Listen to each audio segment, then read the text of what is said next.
when we think about India and we think about the broader economy, startups increasingly play a very meaningful role in what the future of the economy looks like, as well as what is going to be happening with job creation. When we think about these businesses, in India, they'll be contributing 35 to 65% of GDP growth by 2030 and will create up to 100 million jobs. With climate, if we leave this as an afterthought, it will be much harder and much more expensive to be incorporated into the business models that these organizations are operating. So we came together at Act for Environment with BCG to create a special pledge for climate startups, the Green Startup Pledge, with the idea of fundamentally supporting climate entrepreneurs from India, from across Asia, and eventually from around the world in taking up building smartly, transitioning early, and making this a part of the core business from the perspective of an economic and ecological output.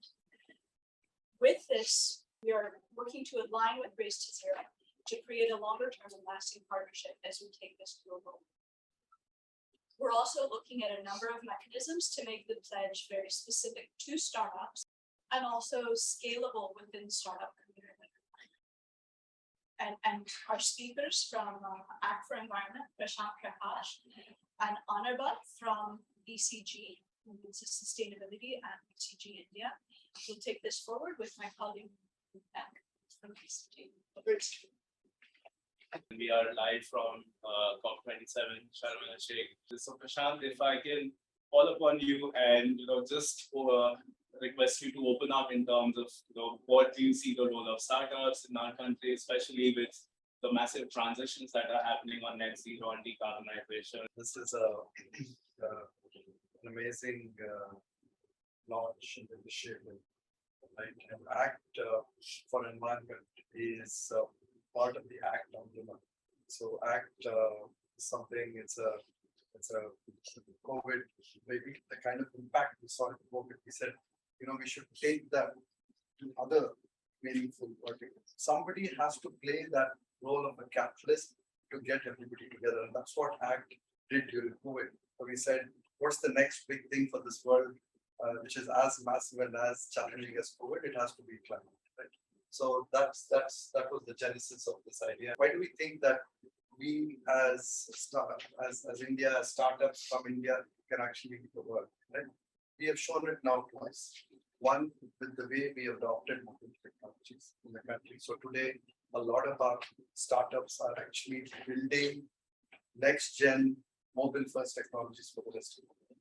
There is no country today that doesn't look up to India to say, how are you guys doing 1 billion transactions a week and going to 1 billion transactions a day, larger than Visa and MasterCard in like less than 2-3 years, right? So it's just, the ability to do leapfrogging is something now that I think everybody believes. I think we in India can do it, and our startups are kind of the engine to make that leapfrogging work.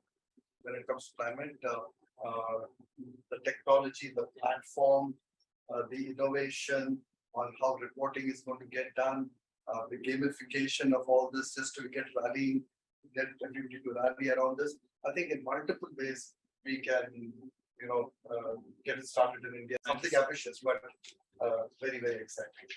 So thank you so much. I think this is exactly the need of the hour, right? And given the importance of startups, of course, all the mega challenges that we see, circularity, decarbonization, some of the most innovative and disruptive models are coming through the startups. So what are you seeing from COP this year and given the startup context? I think it's incredible you talk about India for the world. This itself is an unprecedented initiative, and this is likely to follow in getting replicated across the globe. Very excited to be part of this. One theme that is very, very evident is that there is a global north and a global south, and the effort is to make the global north meet the global south exactly at that point. But in my mind, it's getting more and more clear as we move towards execution of the pledges, is that this is possibly managing climate is possibly one area where one size truly doesn't fit all. Every region requires a very unique solution. Some may require support in low carbon technologies through investments. Some may require more investment in adaptation and resilience. And the fact that we are sitting here in Africa discussing a global problem itself is indicative of that every region requires a unique solution. But this COP specifically, one of the insights I got from the last 7 days at least is that not just the regions, but every sector is very unique in itself. Some, if you talk to a steel or a textile or an agriculture, the solutions, the path to decarbonization, the path to net zero is very, very, very different. So when we started speaking to ACT about being part of this pledge, why it was exciting because startups have a lot on their plate. They are innovating. You're looking to grow you're into different markets. There is a high degree of uncertainty in which you're operating. You're constrained for resources, and now the climate ambition will become more and more important for them to factor in as well. How do we support them in reducing their cost of compliance, in increasing their accuracy of measurement, in helping them think through the roadmap? When you're growing at 300% a year, 400% a year, your baselines are changing, contexts are changing. How do you still keep the relevance of keeping yourself focused towards ensuring that your climate ambitions are in line with the nation? There is a clear argument to say this could be a platform where you share knowledge, you share resources, you share tools. Some of them could be very sectoral, some of them could be broader, but help them move towards being not just a part of the solution to climate, but also individually looking at their own. Brilliant. And again, so yes, the entire space is like exploding and we are growing multifold. The idea is to do that in the most sustainable, environment-friendly manner and the framework that you were mentioning. Prashant, if I turn back to you and see, do you see increasing interest from startups into incorporating this more in their inception strategy or the first level of thinking? Do you see preferences coming by from different spaces or startups operating in different environments? We were inspired to some extent by what we were seeing in the consumer space. The average startup entrepreneur in India is 27 to 28, right? And if you look at all the global brands, they are building new that they consider this whole audience as a white space in terms of the type of brands. I mean, none of the old brands will make sense for them since these folks are young. What their preference, like they want in brands, I mean that's those sensibilities will definitely be there even while they do their startup. So which will be very different from the traditional businesses. And so we can go try to change traditional businesses, but here there could be more of a pull than a push. But of course, there is some onus on us to make this more lightweight. What I'm saying, right? Lightweight can happen through it. Right. So one, how much of automated tech integration can be engineered, and that gives us an opportunity. We can platformize this differently, and these folks will be early adopters for a tech-first kind of reporting thing. And then how can we, like Anubhav said, be more nuanced in terms of verticals and stage of. So there are multiple dimensions on which we can make this platform actually a very nice sandbox for building next generation reporting. In your experience working with multiple large organizations, what probably we've seen is that many organizations have set their trajectories, they've reached a certain level of maturity, and then they've started retroactively incorporating climate and net zero and improvements in their next level of growth. But here it's an opportunity for startups early stage to go in there early and kind of make it right in the first drawing board itself. So I wonder if you have similar thoughts from Prashant, if you'd like to build up on that sandbox. Yeah, I think I like the idea of the sandbox, and if I look at the way how this intend to play out. I think large corporates now there is a certain rhythm is in place in terms of how you measure your scope 1, how you measure your scope 2, how you measure scope 3. Large number of tools are available, which are now getting more and more accurate in terms of being able to, with very little effort, just on the scale of your operations, regions of your operations, operating model, it can make predictions. In a startup ecosystem, it's going to be entirely different. Our ability to create something which is more scalable and it is able to adapt to very evolving model. If we are able to crack that, then that creates a very high degree of adoption, and then the pull that Prashant was talking about, to say build that, then they will come, right? And then the ability to use that to not just navigate the net zero pathway, but also use that to look at their supply chain, look at their choice of material, the choice of vendors. That gives a lot more clarity. And while this is still an evolving, very evolving area, but this will become important even from a very, not just for climate ambition, but even from a business perspective, because we have seen that happen through CBAM in Europe. This will become, as you could get happen, then this could be a business accelerator in its own way. So yes, I think if that sandbox can get created, I think this the demand side will take care of itself. It's fine. Wonderful. And we'll hear more from the startups, and we'll hear more from the horse's mouth in terms of what they've been thinking, and what has been going on in the process of the challenges. With that, we'd like to open up. Our first startup that we'll be having join is Dr. Kailash Nath. He's the CTO at Zerodha, and a very avid climate advocate. Thank you, Starleen. Thanks for inviting. So I'm Kailash. I'm from Zerodha. Zerodha is a financial services and technology firm. And climate change has been a personal thing, like a huge thing personally for me for a very long time. A few years ago, I learned that what I feel constantly is called climate grief. And all the decisions in my personal life are really driven by these feelings.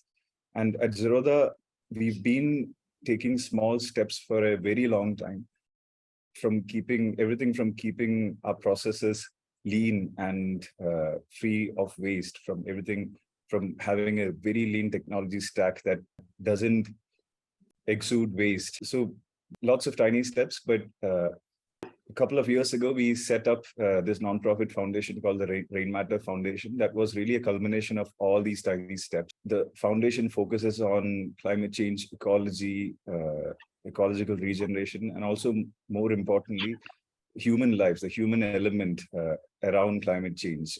It's not a problem that we can look at in isolation.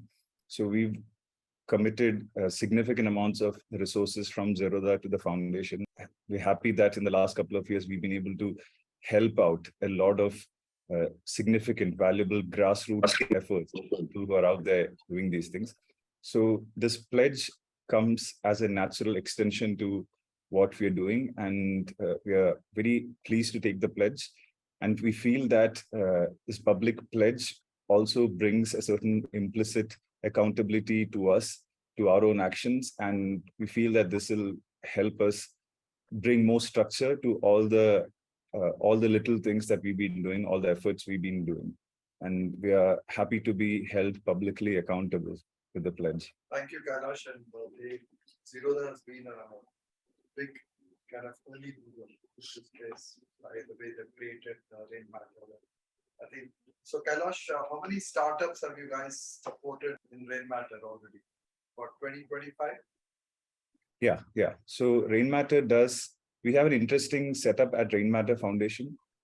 We do for-profit investments in the space, but we've committed all returns from any possible potential returns from the for-profit investments back to the foundation.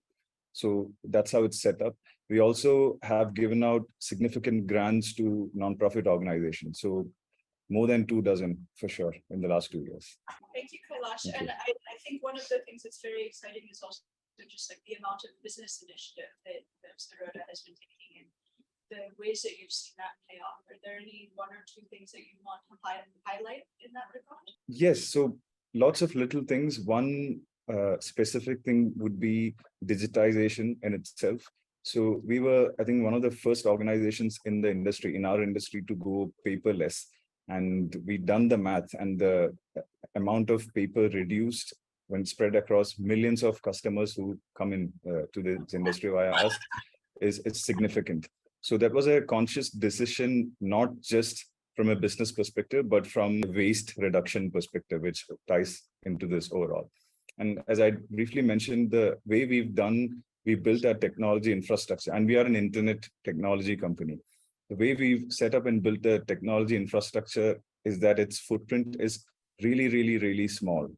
Probably the lowest, if not the lowest in the industry. That's also a conscious choice. So this principle of frugality, not because of the lack of resources, but on principle, is something we've incorporated into many things, be it, getting rid of reducing dependency on humongous amounts of physical paper, or keeping our entire technology operations so lean to the point that it's negligible. Now we're gonna open up GB Ravishankar from Sequoia. Thank you for joining us today, GB, and always glad to have your support on this initiative. Over to you quickly to share your thoughts and perhaps how the VC community is coming together on this initiative. Thank you, Starlene. Just as a quick introduction, GB Ravishankar, part of Sequoia Capital. Prashant and I, along with Maya and Starlene, have been trying to do something to make a difference in the environment space. And we are really glad we're able to launch this at this juncture. I think India being kind of a developing country, and there have been reports, even including now in this event, that India is kind of contributing more significantly to some of the issues on climate, etc. As economies grow fast, you do see some of this, but there has to be a beginning somewhere to make a difference and make a change. And we feel the startup pledge that's being taken, the green pledge being taken by startups this time, is a step in the right direction. For a lot of people, the intent is good, but I don't think people know how to do it. And by bringing in frameworks and some low-hanging fruits, that we can kind of show them, saying what small changes can be made to actually make a big difference, is a good, important step. And super thrilled to see startups coming together. And of course, a lot of my fellow VCs and us, we are hoping that we can encourage many more startups to take up the pledge and genuinely make a difference. And very, very small things matter, right? Like I remember, I think Swiggy and Zomato now give you an option for you to not ask for cutlery, which comes along with food, right? And it's a very, very simple thing. If people are ordering from home, then they don't need to create that extra waste. And on each one of these small initiatives matter, and many things are so simple that lots of people can actually do a good in business as well as do good for the environment. So we're hoping this will be a beginning, and hopefully many more startups will join. Thank you, Jimmy. The next founder we'll introduce is Geet Bala, and Geet is founder of Umra May, which is a large travel website that helps trips such as Hajj. He's based out of the Middle East, and so already helping take the pledge global. So I think great initiative, an opportunity for all of us to contribute in whatever little way that we can. Travel, as you know, is something that contributes, with all the air travel that happens, and it contributes to global warming. And we've got to kind of find a way of, how we kind of negate the impact of what happens there. So from our side, we've, first of all, very happy to take this pledge. We want to kind of start working with hotels which are eco-friendly and kind of promote those hotels to our set of passengers. We serviced about 3.5-4 million passengers over the last 4 years for Umrah. I mean, they come in big numbers. A big usage that happens is of coaches, buses. So, we've actually just, as of just a couple of days back, engaged with, agencies who have biodiesel, biofuel coaches that can kind of contribute to lesser pollution, and also electric coaches and stuff like that. So, those are like small little steps that, we've decided to take. And then we are also thinking about how else can we contribute, further on with regards to, all the, to be able to negate the impact of travel, that kind of adds to the global warming equation. So, from our side, those are a few of the things that we are, keen to work ahead with. Thank you. Our next startup founder, also really pushing climate action on behalf of startups in India, is Inderveer Singh. He's founder and CEO of EV Age. We're lucky to have him here with us. Thank you for having me here. So our journey at EVH started in 2014, and the genesis of this was to create sustainable transportation solutions. And when we say sustainable transportation solutions, sustainability was ingrained into the value system of our company. In hindsight, it leverages a lot of benefits as a startup. For example, we decided to miniaturize the manufacturing of vehicles. We make electric trucks. So I mean, how to reduce the size of the factories, etc. It led to a lot of innovations which have financial benefits in return. For example, lesser amount of space required, lower overhead you have to live with. Our focus was then create processes which require lesser electricity consumption. When these are small steps that we are taking and we will continuously take to ensure that we not only provide sustainable transportation solutions, but also manufacture these products in a sustainable way. And the impact that it has is that there is lesser pressure on the bottom line. We are using far lesser resources than a competitor or age-old companies. But the reality is that these things are possible as a startup because you are hitting a refresh button. Your company is born to change the world for some reason, whatever it could be. But it's so easy to start off at the early stage. The only thing or the challenges that you would face is availability. It's expensive to be sustainable. You need to innovate. There's a lot of basic research that go into building this sustainable systems, products, processes. So you need to have risk capital accessible to you. Thank you, Inderveer. And I think that hits on two really important points around this edge. The first being that startups do need a different dynamic as opposed to mainstream businesses or corporates that have been in operations a long time that have stable cash flows, stable operations, and really more aged infrastructure that they're going to have to look at for replacement versus new. But I think the other piece is, and we'll be speaking about this with some of the additional, with a few other founders later in the program, is the need for resources for startups. That's really where we see the sandbox I was talking about. We have two more entrepreneurs who are going to speak about their own interest in the pledge, and then we'll invite a couple of our local personalities here at COP to talk about the way that we are aligning the Race to Zero and the IFC.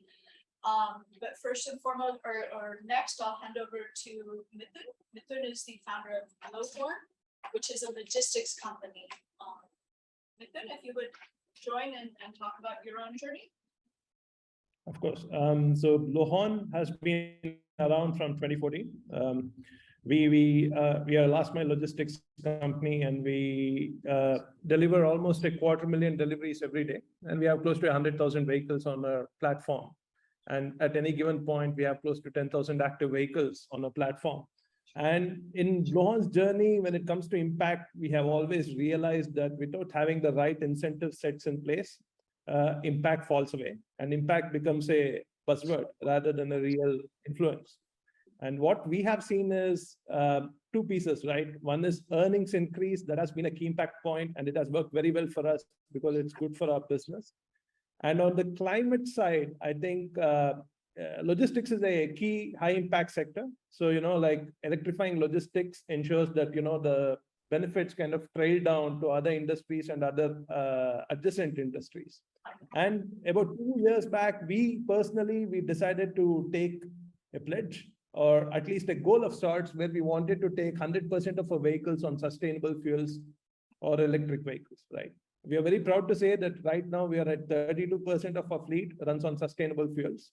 And this is a drive driven by the market forces and not necessarily engineered by Blowhorn.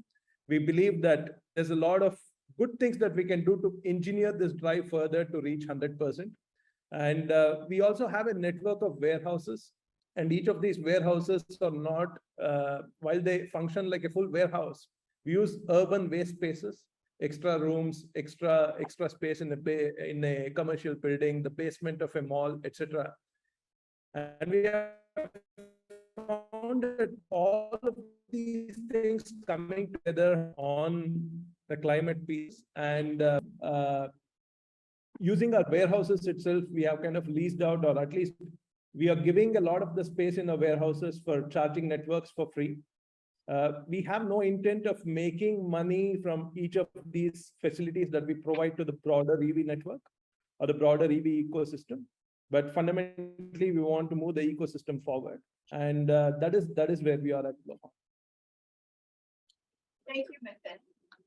And then our final founder for today is Nitya Sharma from Simple. Thanks, Darlene, and thanks to the team who is organizing this pledge and providing the infrastructure for all of us to play a small part in contributing to the challenges in front of us vis-a-vis climate.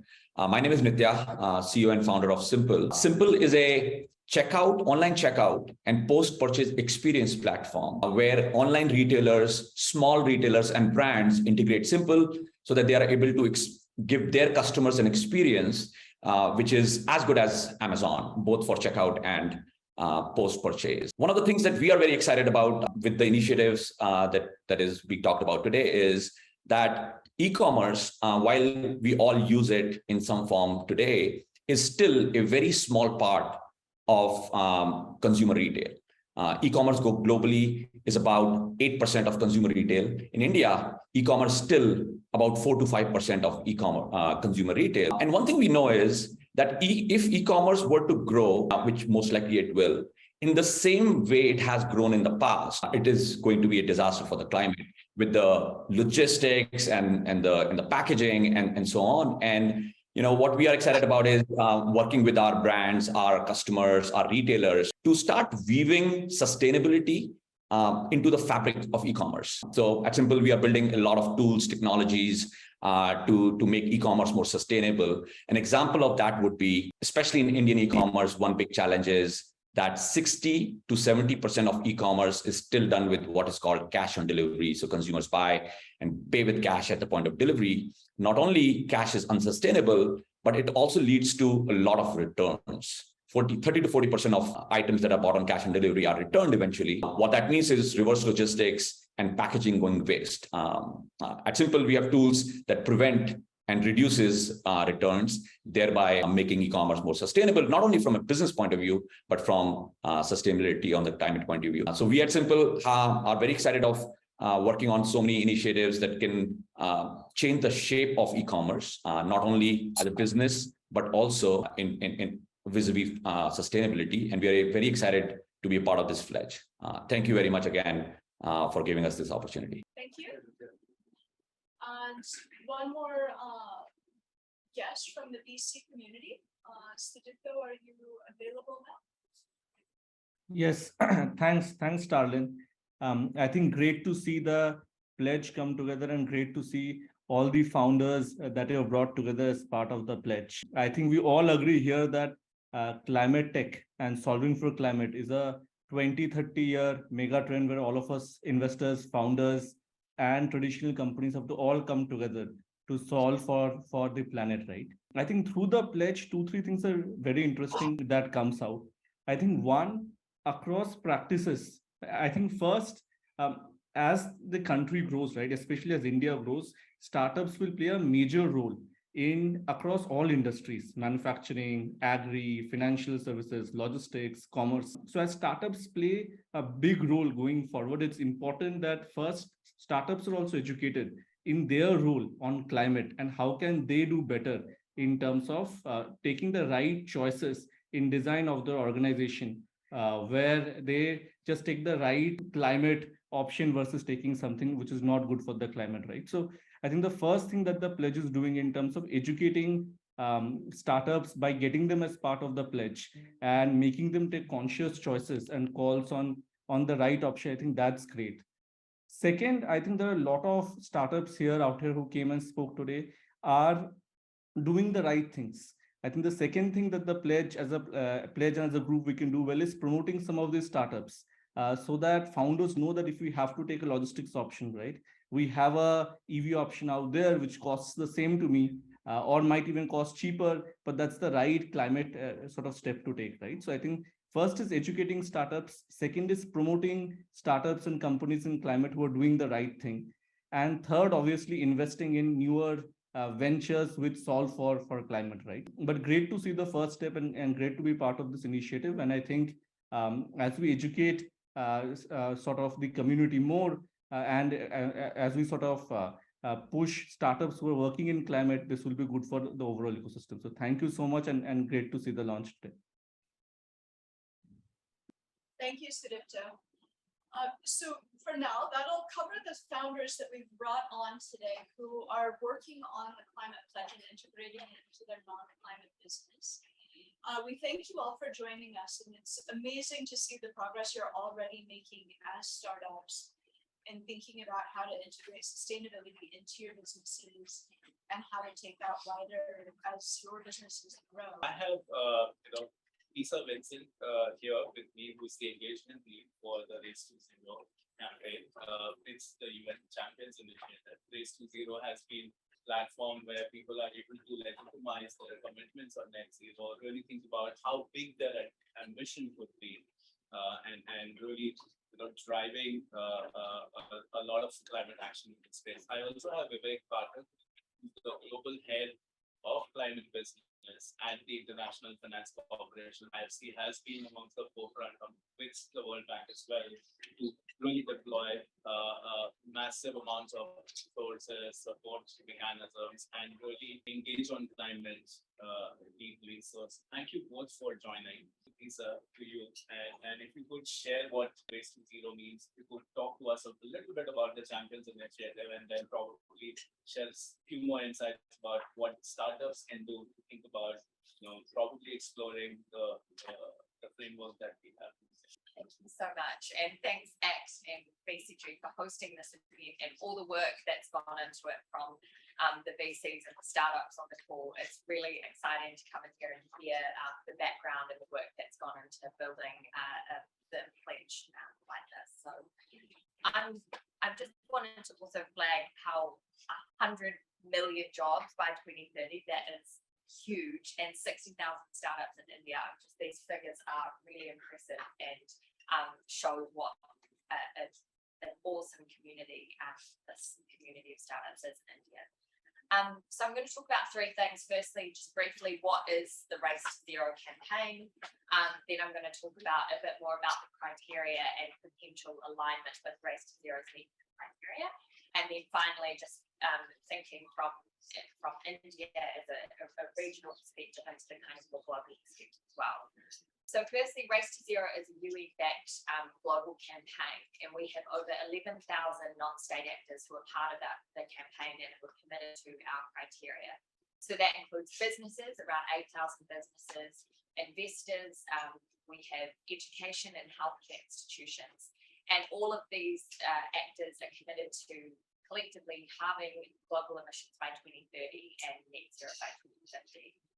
So at the heart of the Race to Zero campaign are our 5 Ps, and we would love to see to work with ACT and BCG and shaping the pledge to have that alignment with our 5 Ps. So that's pledge to halve emissions by 2030 and reach net zero by 2050 at the latest.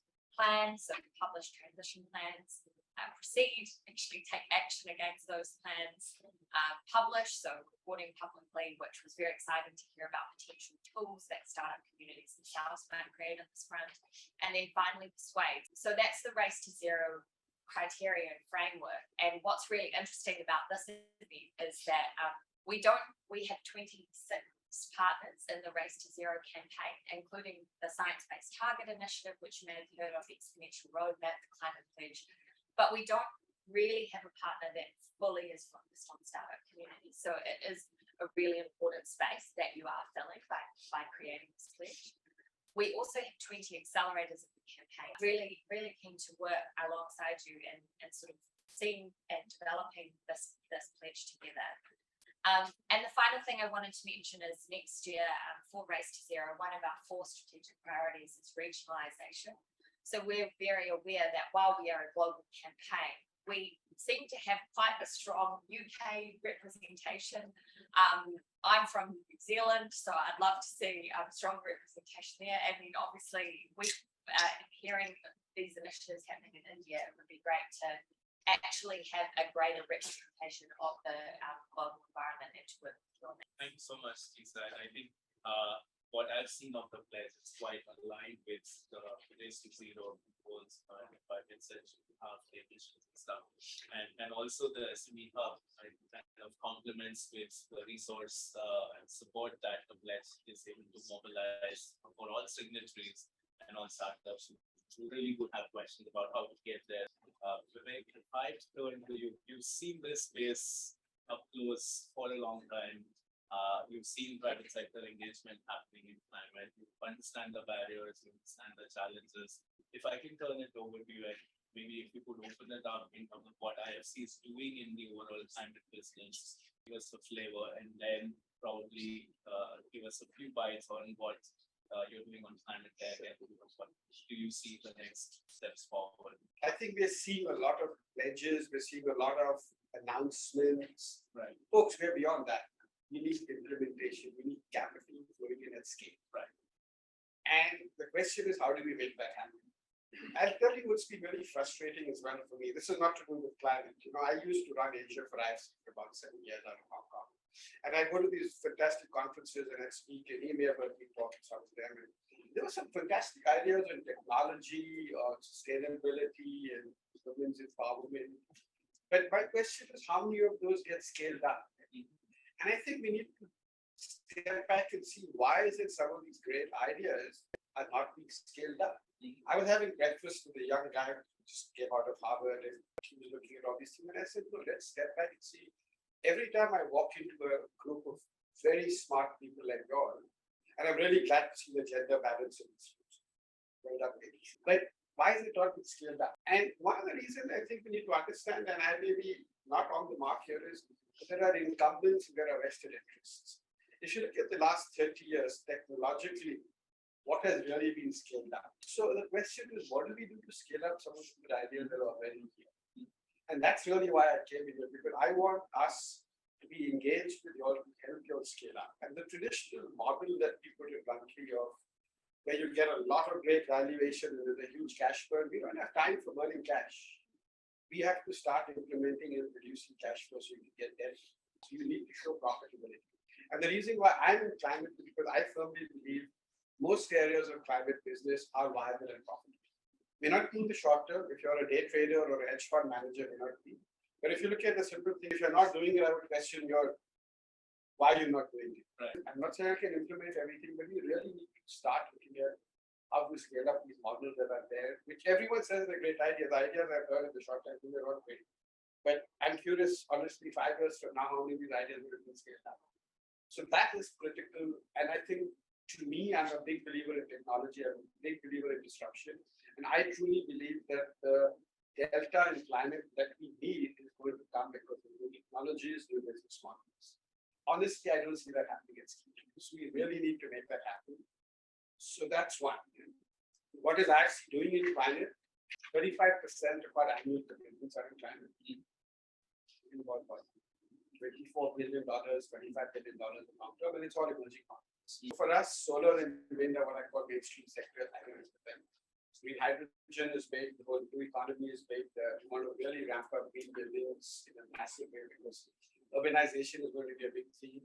The whole area of storage technologies is, I think, going to grow big time. They don't have the technology, they don't have the need. They're not green, they're not decarbonized. What's going to happen is as the larger firms start to go to tier 3, the SMEs are here, they're going to get left out of the value chain. And the big thing I think is we need to focus on connecting domestic capital, domestic savings, domestic pension. I think we need to be focused on how do you get the average pensioners' money in Indonesia or India or Brazil. So that's what we are looking at. For us, there are 5 pillars that we look at. Obviously, the energy transition is very good. Logistics and transport, I've heard from online and here, so that's going to be critical. That's just not logistics, but also the whole area of warehouses, warehousing, temperature control logistics, data centers in the area, how do we decarbonize them? The third area is agriculture. So we've just launched the $6 billion food security platform, which are MD showcased here. So that's going to be a big thing. But that's also linked to greening. It's not just food security, but how do you green the value chain? And that's where hydrogen could play a big role. green hydrogen to ammonia to fertilizers. The fourth area is urbanization, which is critical, I think, as cities grow, as the population grows, economic growth. Old days was manufacturing was big, now it's services. So services are largely around cities. So you're going to have massive urbanization. And the fifth one, which is the one close to my heart, is decarbonizing marketplace. 1/3 of emerging market primary production of food is actually wasted. It's lost. It's spoiled. So if you can increase the longevity, that means water usage, soil degradation, everything makes sense. No, I think that's again super inspiring. Quite a few areas for people to think through and consider. But of course, I go back to your point about how do we scale this up, and how do we really make sure that it's not about earning cash, but it's about adding value, and it's about. I know IFC has been thinking about a lot of innovative financing solutions, especially when it comes to the established players, the markets and stuff. Do you foresee some similar innovative financing models coming up for, say, early stage enterprises that will help scale this up? Yeah, so I didn't talk about blended finance, but so I only do two kinds of balance sheet, anything to do with the new economy and blended finance. We need it at scale like you've never seen.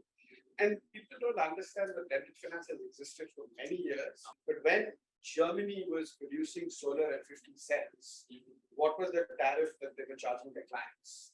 Population. In India, we did the first commercial solar in India, 2 megawatts for a company. In India were high. Tariffs in Bulgaria, in Brazil, they were much higher than fossil fuels. People don't like the word subsidy, it's got different connotations. So I call it blended finance, take it out of fossil fuels and put it into these new sectors. The one ask I have is focus on showing positive cash flow, because that's when the banks will start looking at you. That's when you use blended finance to say, okay, because we're going to charge you high interest rates because I've tried and tested, not at scale, we're going to charge you high interest rate.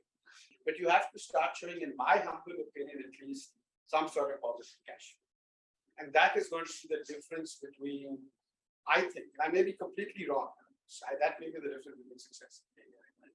On scaling up, one last point from your side, you said that we probably do a photo for the thoughts starting guys, but scaling up and addressing barriers while the finance and technology and other things are lined up. Having that ambition in place really drives the entire ecosystem around, and you've been seeing that with the champion initiative. Like we heard some examples from Vivek. I wonder if you have any champions initiative examples to share the need behind for the startups to get inspired. Yeah, definitely. Well, I mentioned Race to Zero. That's just one campaign in the broader Climate Champions organization. We also have Race to Resilience. So there's such adaptation and new technologies, which many startups would be working on. Another area which might be of interest are our 2030 breakthroughs. So these are targets to work towards that Climate Champions have worked with partners on to rally the community behind one clear, tangible target for 2030. And today I should mention the nature target, which is to mitigate over 10 gigatons of CO2 per year by 2030. That's across many nature-based solutions like reducing food waste, deforestation, protecting biodiversity, and then finally in the agricultural space, regenerative sustainable agriculture. There's so much good work happening in that space, and I think it's worth highlighting that those broader 2030 breakthroughs to sort of inspire initiatives that might reach that objective. So now we'll be hearing from our final startup founders. The founders that we'll be hearing from are all resource providers or startups that are actually working in the climate technology space and making a difference already. Their technologies have been market validated to some level, and they're providing solutions that are economic for the startups that take the pledge. Our first startup will be Anu Talreja of Acacia. Thanks, Darlene. Hi, everyone. Really excited to be here. And it's really good to see so many startups making this pledge from India. My name is Anu. I'm the founder and CEO of Acacia.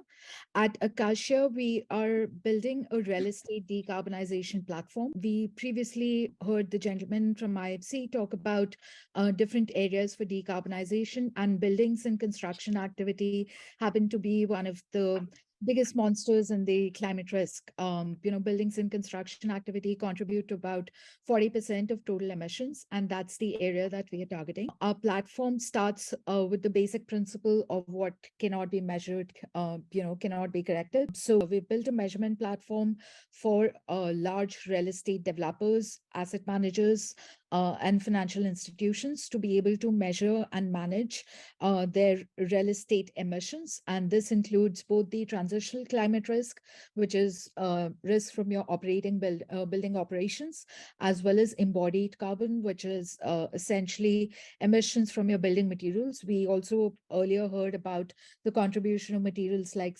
cement and steel in the overall climate debate. And these are the areas that we are really looking to problem solve for.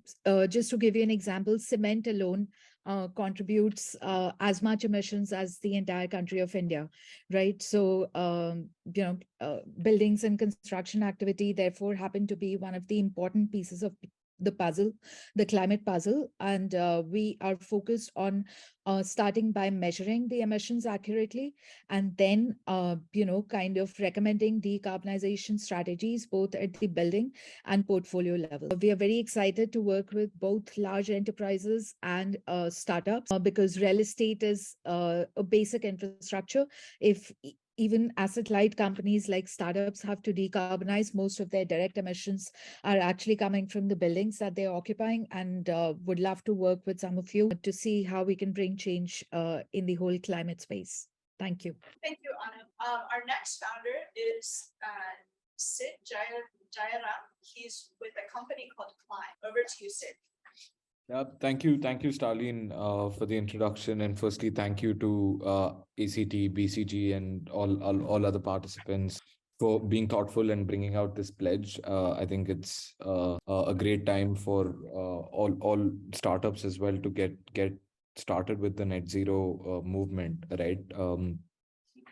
So a little bit about Climbs. So we are a full stack carbon management platform where on the demand side of our platform, we help individuals and businesses understand what their carbon footprint is and help them neutralize their footprint, right? And on the supply side, what we do is we aggregate a bunch of solutions that avoid or remove carbon from the atmosphere, right? And help them earn carbon credit. Up until now, we've worked in the renewable energy space. We're exploring work in clean transportation. We worked with forestry, and now we're working with regenerative agriculture providers as well to help them earn through carbon credit. So that's a little bit of our business. Coming to the platform itself, very thankful to you folks for setting this up. I think historically, most investors and advisors ask climate companies to look at global GTMs because there's not enough of a customer base here. And I'm hoping that with this pledge, more and more companies will look at partnering with young climate founders and climate startups like us. It gives us opportunities to pilot with startups. So really thankful to you folks to bring this. And for us, we are also in that process where we're refining our value proposition and building out a better product. So working with startups like Zerodha, etc., gives us the ability to also build a world-class product and then take it global rather than just going and piloting global first itself. So in that sense, we're thankful to you guys and look forward to sort of working with all the startups who and companies who signed the pledge and helping them in their targets to go net zero in the coming few years. Thanks again. Thank you, Sid. Next, we have Ganesh Shankar from FluxGen, which is a water startup. Over to you, Ganesh. Thank you so much, Starlene, and thank you everyone for this kind invitation. You know, if climate change is shark, water is its teeth. So, I mean, most of the warmer planet only leads to change in hydrology, evapotranspiration that changes the whole overall water cycle. So we de-risk industries and commercial facilities, which are the large guzzlers of water, from water crisis. Water crisis, of course, is induced both because of rapid urbanization as well as climate change. So, how do we do that? We basically believe, as Anu Taleja said, that if you don't measure, you can't manage. Likewise, we also believe if you don't measure the water availability and depletion on various other aspects of water, you'll not be able to take corrective action. So we help in identifying leakage, wastage, excessive usage, and also use geospatial satellite imagery to understand the depletion of water data to help industries take corrective action and ensure that they use the least amount of water possible and use least amount of energy to make sure whether it is transportation or pumping or various other action of water, and also make sure that the operation, there's no business discontinuity in their work. So, of course, I'm also a community builder. We believe startups all together, working together through a community called the Sustainability Mafia. We empower all the players in sustainability together. As you know, sustainability cannot be working in silos. We have to work together. So happy to share more details going forward. Thank you so much again. Thank you, Ganesh. And our final founder for today is Akshay Joshi of Ambi. Thanks, Charlene. Hey everyone, my name is Akshay and I am founder at Ambi. We build hyperlocal climate and emissions data globally. This means that we have literally asset level data, block level data on emissions, on a bunch of environmental factors across the globe. We service multiple industries that are looking to understand climate risk to their assets from multiple scopes. I think this is a fantastic initiative.